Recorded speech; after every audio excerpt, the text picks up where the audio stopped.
मालदीना। नमस्कार, आप देख रहे हैं न्यूज फॉर नेशन और मैं हूं आपके साथ अंजलि। आपको बता दें कि दाखिल खारिज में घूस का खेल, भ्रष्टाचार के केस में अब सीईओ मैडम जो है वो बुरी तरीके से फंस गई हैं और उनसे अब जो विभाग है वो जानकारी मांग रहा है। आपको बता दें इस पूरे मामले में कानून का राज आपको बता दें स्थापित रखना सर्वोच्च प्राथमिकता होने के साथ भ्रष्टाचार के खिलाफ जीरो टॉलरेंस की नीति पर नीतीश कुमार लगातार काम कर रहे थे।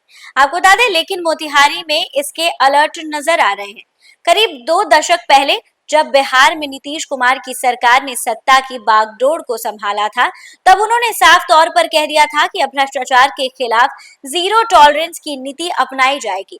इस जीरो टॉलरेंस की नीति का मोतिहारी में असर पड़ता हुआ दिखाई दे रहा है। बिहार अब अपनी नौकरशाही को लेकर बदनाम होने लगा है। मोतिहारी का कोटवा अंचल कार्यालय की कार्यशैली बनी चर्चा का विषय।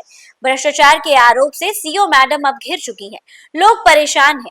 भूमि संबंधी दाखिल खारिज और अन्य कार्यों में व्यापक अनियमितताओं और अवैध वसूली के आरोप में जो है वो सामने आए हैं। इसमें ऐसा देखा गया है कि कई लोगों ने शिकायत की है कि वहां पर अपना काम कराने के बदले पैसे देने पड़ते हैं।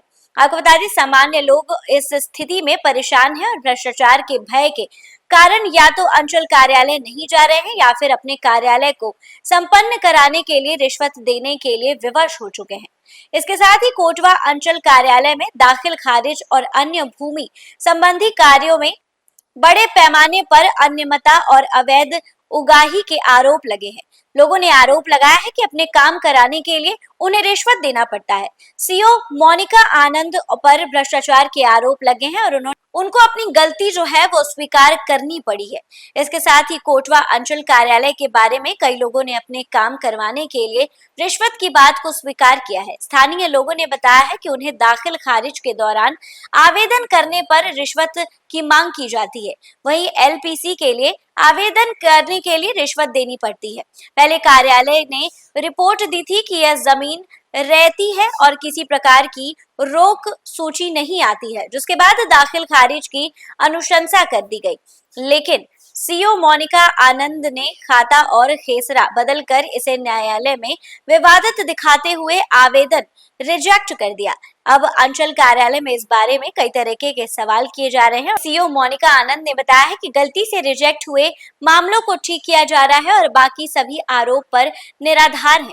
उन्होंने कहा है कि अगर किसी के पास प्रमाण है तो उसे उनकी शिकायत पर उचित कार्रवाई की जाएगी, लेकिन लोगों का कहना है कि उन्हें अपने काम करवाने के लिए रिश्वत देनी पड़ती है और सीईओ कार्यालय में भ्रष्टाचार व्याप्त है।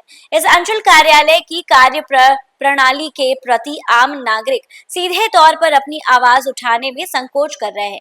क्षेत्र में यह भी चर्चा है कि एक मुखिया ने जब इस अनियमितता का विरोध किया था तो उनके खिलाफ बंधक बनाने का मामला दर्ज किया गया था। इसके परिणाम स्वरूप स्थानीय लोग रिजेक्शन के भय से चुपचाप रिश्वत देने पर विवश हो चुके हैं। स्थानीय जानकारी के अनुसार कोटवा अंचल के प्रत्येक सरकारी कार्य के लिए एक निश्चित निर्धारित एक अमाउंट है वो निश्चित किया गया है। आपको बता दें आपको अगर अपना कोई भी काम करवाना है तो वहां पर एक पर्टिकुलर जो अमाउंट है वो है। अगर आपको अपना काम कराना है तो आपको इतना अमाउंट देना पड़ेगा, उसके बाद इस रिश्वत के बाद ही आपका काम हो पाएगा। इसके साथ ही दाखिल खारिज के लिए 10,000 से 15,000 और परिमार्जन के लिए 30,000 से 35,000 तक की वसूली की जाती है। कोटवा अंचल कार्यालय में भ्रष्टाचार और अनियमितता के आरोप लगे हैं और लोग काफी परेशान हैं।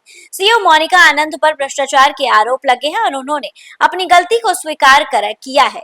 लोगों का कहना है कि उन्हें अपने काम करवाने के लिए रिश्वत देना पड़ता है और जो कार्यालय है उसमें भ्रष्टाचार व्याप्त है। इसके साथ ही आपको बता दें कि मोनिका आनंद जो है उन पर गंभीर आरोप लगे हैं और सीईओ मैडम जो है अब वो कई तरह के सवालों से घिर चुकी हैं। वहां के जो ग्रामीण लोग हैं वहां पर जो काम करते हैं उन लोगों ने मोनिका आनंद पर गंभीर आरोप लगाए हैं। उन्होंने कहा है कि उन्हें अगर कुछ भी अपना काम कराना होता है तो उन्हें रिश्वत देनी पड़ती है। अगर आपका थोड़ा छोटा मोटा कोई काम है तो 10 से 15,000 की कीमत, और अगर आपका कोई बड़ा काम है तो 30 से 35,000 रुपए का रिश्वत देना पड़ता है, जिसके बाद से सीईओ मैडम जो है वो फाइल को आगे करती हैं, यानी उन लोगों के काम को कर देती हैं। इस खबर पे आपकी क्या कुछ राय है हमें कमेंट के माध्यम से जरूर साझा करें और ऐसी ही तमाम अपडेट्स के लिए हमारे साथ बने रहिए न्यूज फॉर नेशन पर।